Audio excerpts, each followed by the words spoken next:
রাজনীতি কান ধরছি কালীগঞ্জের স্যারের পক্ষ থেকে যৌথ এই বাচ্চা মানুষ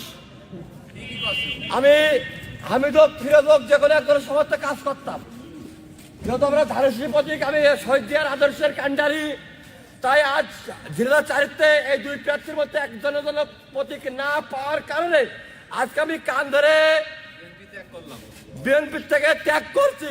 কারণ ঢাকা সিটিতে মায়ের মতো লোক ক্যাকের ভর যখন নিতে পারিনি, তাহলে জেলা চারিত্রে ক্যাকের ভর নেবে কোন কায়দায়? তাই আজকে এই ভর খাতে পারবো না, আমরা সব রাজনীতি বন্ধ করে দেবো।